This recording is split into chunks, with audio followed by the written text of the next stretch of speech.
Budget को लेकर कुछ बड़े डेवलपमेंट्स होते दिख रहे हैं। एक्सक्लूसिव खबर के साथ हमारे साथ जुड़ रहे हैं हमारे संवाददाता तरुण शर्मा नई दिल्ली से। तरुण, बताइए क्या कुछ डेवलपमेंट हो रहे हैं बजट को लेकर। बिल्कुल सर, मैं बताना चाहूंगा कि बजट में से जो सबसे ज्यादा उम्मीद है वो है कि कैपिटल टैक्स स्ट्रक्चर में क्या चेंजेस हो सकते हैं। लेकिन जो हमारे सोर्सेज हैं वो ये बता रहे हैं कि इस बार बहुत बड़े बदलाव भले ही ना हो, लेकिन जो एनोमलीज हैं बाजार की उसको जरूर दूर किया जा सकेगा और एक रोड मैप सरकार जरूर देगी कि कैपिटल टैक्स का स्ट्रक्चर कैसे कैसे कब कब चेंज होगा।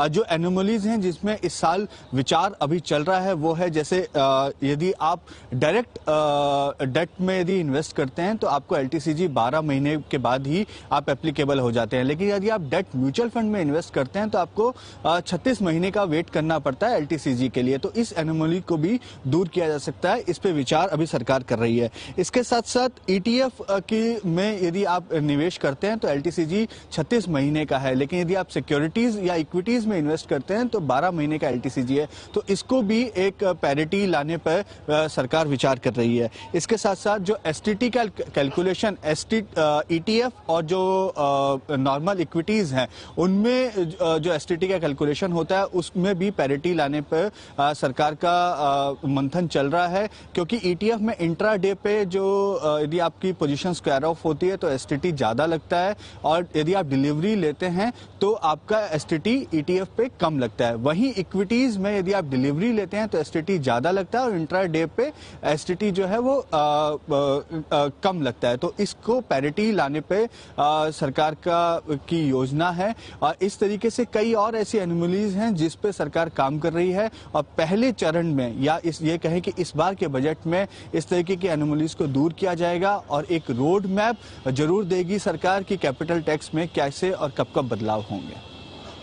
ओके, तो ये बड़े बदलाव हो सकते हैं। टैक्सेशन में बदलाव नहीं हो बट कहां पर एप्लीकेबल है जो स्ट्रक्चर है उसमें बदलाव हो सकते हैं। और सर ये जरूरी भी है, जैसा तरुण बता रहे थे, जो अनोमलीज हैं थोड़ा सिंप्लीफिकेशन करना, समझना कि कहां पर क्या क्या हो रहा है, इतने वेरियस कैलकुलेशंस करने पड़ते हैं। जरा इसके बारे में थोड़ा और जिक्र है कि किस तरह से ये चेंजेस आएंगे। एक बात तो तय है कि इस बार कुछ न कुछ बड़े बदलाव होंगे जरूर, और बड़े बदलाव ना भी हो तो उस बड़े बदलाव की तरफ एक डायरेक्शन दिया जाएगा। क्योंकि पहली चीज तो कि डेट म्यूचुअल फंड के लिए जो long term capital gain tax जो 2 साल का है उसको 12 महीने कर दिया जाए। वो डिमांड काफी लंबे समय से कम वो हो जाए, वो होने के पूरे चांस हैं। क्योंकि अभी डेट म्यूचुअल फंड में लॉन्ग टर्म कैपिटल गेन के लिए मेरे ख्याल से 36 महीने लगते हैं, उसके बजाय 12 ही महीने में कर दिया जाए तो ये ज्यादा बढ़िया। क्योंकि अगर आप बॉन्ड खरीदते हैं तो 12 महीने के बाद हो जाता है, पहली चीज ये। ईटीएफ में भी बड़ी एनोमली है। अगर आप सिंपल सी चीज है कि अगर आप वैसे पैसा इक्विटी में लगा रहे हैं तो 1 साल के बाद आपका लॉन्ग टर्म हो जाता है, लेकिन ईटीएफ में ऐसा नहीं है। तो ईटीएफ में भी कोशिश ये है कि अगर 1 साल के बाद लॉन्ग टर्म हो जाए तो ईटीएफ में अच्छा वॉल्यूम होगा और अच्छा पार्टिसिपेशन आ सकता है। इसके अलावा रीट्स की कैलकुलेशन में भी, रीट्स के टैक्सेशन में भी बदलाव हो सकता है।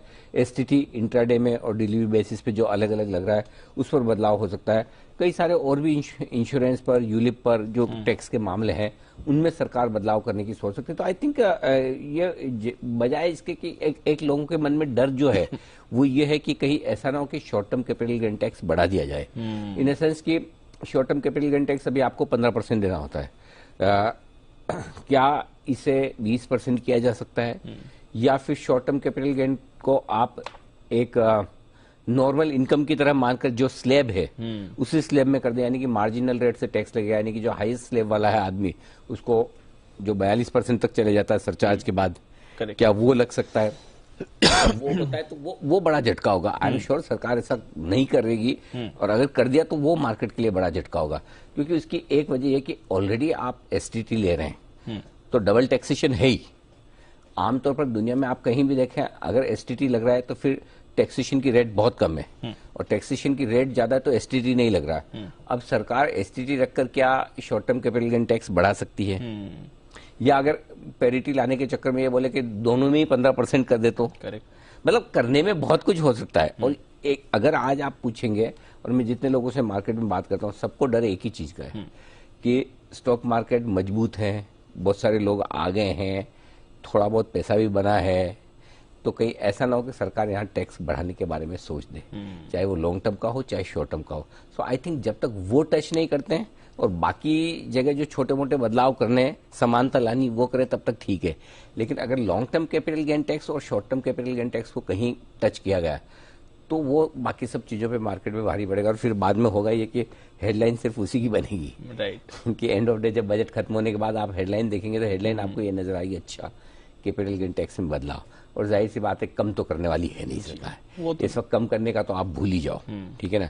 भले टैक्स कलेक्शन बहुत मजबूत है, सब है, कम नहीं होगा, वो बढ़ना ही है। सो देखते हैं, लेट्स सी क्या होता है।